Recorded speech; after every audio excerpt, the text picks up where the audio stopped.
Floor breaking आज की बड़ी खबर, खौफ में पूरा यूरोप। ये जो जानकारी है, न्यूक्लियर ड्रिल शुरू। ब्रेक करिए इस वक्त की बड़ी खबर। रूस की दुनिया को न्यूक्लियर वार्निंग। ब्रेक करिए।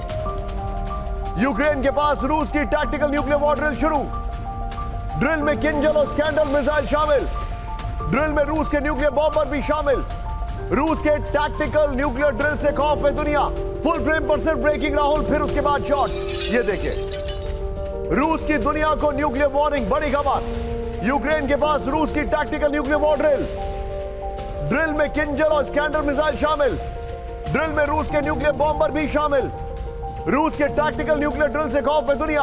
अब इसके शॉट्स भी दिखाइए राहुल जरा, ब्रेकिंग और शॉट। ये देखिए जरा, इसके शॉट्स आ रहे हैं। रूस की न्यूक्लियर ड्रिल के शॉट्स इस वक्त आपके सामने, लोकेशन में मेंशन करिए। ये देखिए जरा, यूक्रेन के पास रूस की टैक्टिकल न्यूक्लियर ड्रिल। ये देखिए, ड्रिल में किंजल और स्कैंडल मिसाइल शामिल। ड्रिल में रूस के न्यूक्लियर बॉम्बर भी शामिल। रूस के टैक्टिकल न्यूक्लियर ड्रिल से खौफ में पूरी दुनिया। यह इस वक्त की बड़ी खबर।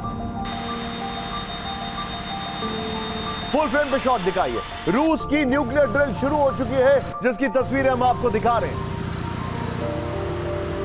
सीधा इसके फ्लोर पर राहुल, बगल में ब्रेकिंग और शॉट दिखाते रहिएगा। रूस की न्यूक्लियर वॉर ड्रिल शुरू। इस वक्त की बड़ी खबर, टैक्टिकल न्यूक्लियर वेपन के साथ रूस का सैन्य अभ्यास जो है वो शुरू हो चुका है। इस वक्त की बड़ी खबर मैं आपको दिखा रहा हूं। ये देखिए जरा, ये जो जानकारी है, रूस का विध्वंसक अभ्यास यूक्रेन और क्रीमिया के पास हो रहा है। ये जानकारी है, उसके विजुअल्स में बगल में दिखा रहा हूं आपको। रूसी रक्षा मंत्रालय और ने ट्रकों और मिसाइलों के जाने का वीडियो जारी कर दिया। ये देखिए राहुल, संभव हो तो पीछे आज ब्रांडिंग ही रखिएगा। ये देखिए, ड्रिल में न्यूक्लियर वेपन ले जाने में सक्षम किंजल और स्कैंडल मिसाइल शामिल है। ये देखिए, न्यूक्लियर वॉर ड्रिल में न्यूक्लियर केपेबल रूसी बॉम्बर शामिल है। अभ्यास के पहले चरण में नॉन टैक्टिकल न्यूक्लियर वेपन शामिल है। ये जानकारी आ रही है। अब हमारे जितने भी दर्शक हैं, एक बार कैंप 4 पर आइए। क्या होते हैं टैक्टिकल न्यूक्लियर वेपन? क्या आप नहीं जानना चाहेंगे? जब आपको यह पता लगेगा तभी अंदाजा होगा कि आखिर इसका इंपैक्ट क्या होता है। सीधा आइए, जो जानकारी है क्या होता है टैक्टिकल न्यूक्लियर वेपन, मैं दिखाता हूं। छोटे न्यूक्लियर बमों को टैक्टिकल न्यूक्लियर वेपन कहते हैं। नंबर 1, ये देखिए, सिर्फ अभी फ्लो रखिएगा। छोटे न्यूक्लियर बम का इस्तेमाल सीमित दायरे में होता है। टैक्टिकल न्यूक्लियर बम 1 से 100 किलो टन का होता है। आईसीबीएम और छोटी दूरी से भी छोड़ा जा सकता है। ये फिर दुश्मनों के बड़े सैन्य फॉर्मेशन के खिलाफ कारगर है। अंडरग्राउंड बंकरों, किलेबंद सैन्य ठिकानों को तबाह कर सकता है। यह जानकारी आ रही है। अब जरा जो फैक्ट है वो दिखा रहा हूं राहुल। इस खबर की ब्रेकिंग और शॉट बगल में रखिएगा। सीधे आइए, क्या टैक्टिकल बम किसके पास कितने हैं? बड़ा फोर्सफुली मेरे सहयोगी पुरुषोत्तम जी ने ये बनाया, ध्यान से देखिएगा आप। ये अब राहुल बगल में ब्रेकिंग और शॉट मत रखिए, ये रखिएगा। रूस के पास करीब 2000 टैक्टिकल न्यूक्लियर बम। अमेरिका के पास करीब 150। पाकिस्तान के पास 40 से 50। उत्तर कोरिया के पास 20। चीन के पास 120। यह रिपोर्ट में दावा किया गया है। सीधे चलिए राहुल, ये जो बड़ी खबर, इसका पहला फ्लोर, दूसरा फ्लोर और फिर की सभी के ऊपर डिस्कशन हम करेंगे। सीधे चलिए, मेरे साथ अरुण माथुर सर मौजूद है। राहुल, इसके शॉट्स दिखाते रहिएगा खबर के, ब्रेकिंग के बजाय। सर, टैक्टिकल न्यूक्लियर वेपन की ड्रिल शुरू हो गई, इसका मतलब क्या है? निशान, टैक्टिकल न्यूक्लियर वेपन जैसे इसके नाम से जाहिर है, इसकी 2 वजह होती है। एक तो इसका जो आपने बताया 1 टन से 100 टन है। दूसरा, इस टैक्टिकल न्यूक्लियर वेपन के जो टारगेट्स होते हैं वो टैक्टिकल ग्राउंड के बीच में होते हैं और टैक्टिकल टारगेट्स होते हैं। तो इसीलिए इनको टैक्टिकल न्यूक्लियर वेपन और शायद नॉन स्ट्रेटेजिक न्यूक्लियर वेपन भी कहा जाता है, न्यूक्लियर वेपन्स भी कहा जाता है, क्योंकि ये स्ट्रेटेजिक टारगेट्स के ऊपर वार नहीं करते हैं।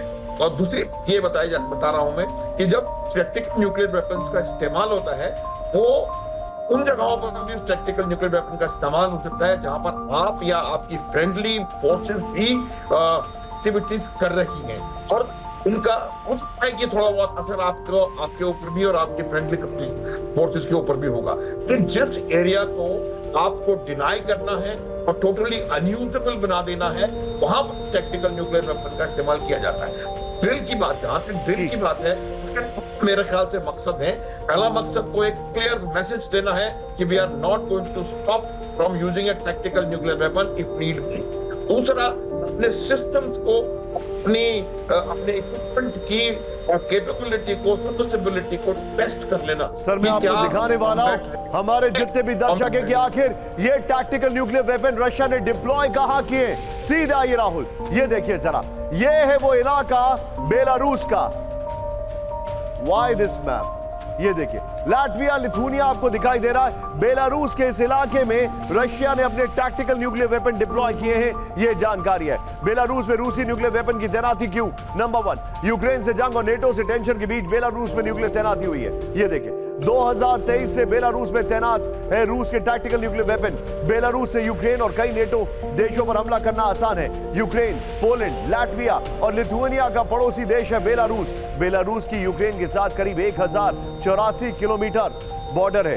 यह है बेलारूस, यूक्रेन से बॉर्डर है, पोलैंड है, लाटविया है, लिथुआनिया है। यहां पर इसीलिए बेलारूस में उन्होंने अपने न्यूक्लियर वेपन का जो है वो डिप्लॉयमेंट किया है।